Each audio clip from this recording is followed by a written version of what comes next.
رب قرآن وی ګورې د دې مور او پلار په مخ کې د اوف کلمه مه وایه ځکه اوف څه مطلب مثال ستا په بدن باندې تبه چلیږي مرض چلیږي بیماری چلیږي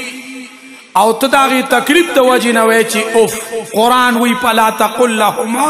اوفن دا اوف ګورې ونه کې بعض علما وی چې نه دا ته نه دی مراد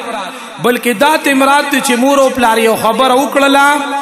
او هغه خبره پتا بوج شوله او ته د غصې نه وایې چې پلار می کنی اوف قرآن وی فلا تقل لهما اوفن دا اوف ګورې ونه کې او دویم ولا تنهرهما دا رب قرآن وی دا مور او پلار براټیم نه هر څومره خبره ستا د ذهن خلاف راله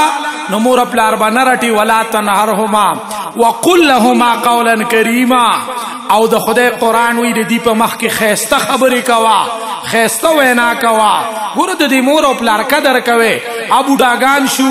کمزوري شو اوس زموږ خلک په معاشره کې څه کوي وی استاد ما پسې ځان له ګاډي تړلې ده نو زه د هغه څه تپوس وکړم بیختي وزه ته د وړوکې رالوی کړې ستا په تعلیمي خرچه وکړه ستا په وادي خرچه وکړه اوس چې سپینګیري شو اوس ته وایې تا ټانګله نو ګوره د مور او پلار قدر کوه د مور او پلار احترام کوه او ورپسې الله وی واحفظ لهما جناح الذل من الرحمه د مور او پلار ته د رحمت وزر خورې کا چې سو وی هغه کار کوه مثال ځان له مزدوري کې 200 روپۍ دی وګټلې 100 دی وګټلې نو مور او پلار له پکې له 100 روپۍ جیب کې اچوه په دې به الله تعالی تا ته پراخي درکوي او چې مور او پلار سره دې څنګه وکړل قسم په رب اقصې به در سره کېږي که نن دې د پلار زړه ازار کو د مور زړه دې ازار کو نو سبا له به در سره هم دکه کېږي نو ګورئ وروڼو د مور او پلار ډېر احترام کوئ ډېر قدر کوئ د موسی علیہ السلام هغه روایاتو کې راځي چې موسی علیہ السلام یو ځل رب العالمین ته وی چې یا الله تعالی زما به په جنت کې ملګری سوکي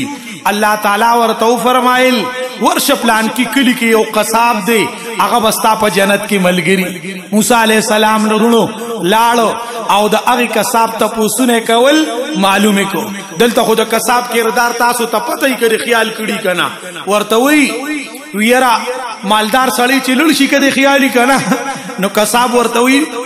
چې داسې بدماشي مالداری قصاب ورته وی کاکا د کم ځای نه دلوا او چې غریب سړی لړ شي غلطه شډو کی ورکی کاغه وی کاکا ډو کی دراکړل او ته وی ولې ما بغیر ډو غسته و نو موسی علیہ السلام چې لړو د قصاب سره ولاړ دی ګوري وتا هغه حیران دي چې دا څنګه ما سره په جنت کې ملګری موسی علیہ السلام ته وی ملګریا صبر وکړه چې زه د کار نه فارغ شم کله چې د کار نه فارغ شو ورونو اقا موسی علیہ السلام هغه قصاب چې و هغه ځان سره موسی علیہ السلام یې ځان سره بوت چې کېناستېدل موسی علیہ السلام ته وی ورګه زه بیا راځم مخکې زما یو بوډۍ مور د هغې له خوراک تیاروم ورونو خوراک وله تیار کی بوریا کی خوله کې وله نوړی ورکي هغه به یې داسې شونډې ورپوي چې ورپوي موسی علیہ السلام تپوس کوي وځوانه دا ابې چې شونډې رپوي دا څوک ده او ورته وی حضرت دا زما مور ده وی دا شونډې چې رپوي دا څه وی ورته وی دا بوډۍ مور می دعا کوي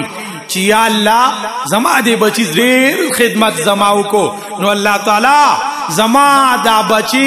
د بنی اسرائیل پیغمبر موسی علیہ السلام سره په جنت کې ملګری کی موسی علیہ السلام ته وی حضرت دا دعا را تر ډیرو کلونو نه کوي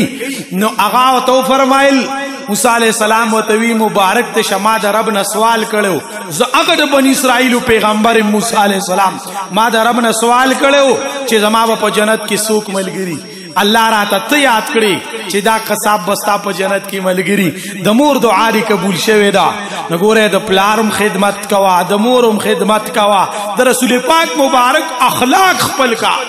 هغه د پردي مشر پلار به نه مخ کې د خیال ساتلې دی نو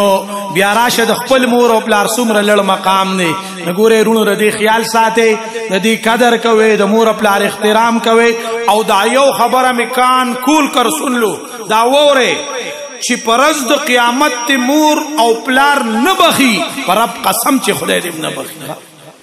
الجنة تحت اقدام الامهات، جنت د مور او پلار د قدمونو د لاندې دی. نګوره ورونو ردی خیال ساته، د مور او پلار قدر کوي، د مشرانو قدر کوي، په دې الله تعالی خوشحاليږي. الله دې موږ او تاسو له عمل کولو توفیق راکړي، او الله دې موږ او تاسو له مشرانو د قدر هغه عزت پزړه کې واچي. وما علينا الا البلاغ، واخر دعوانا الحمد لله رب العالمين.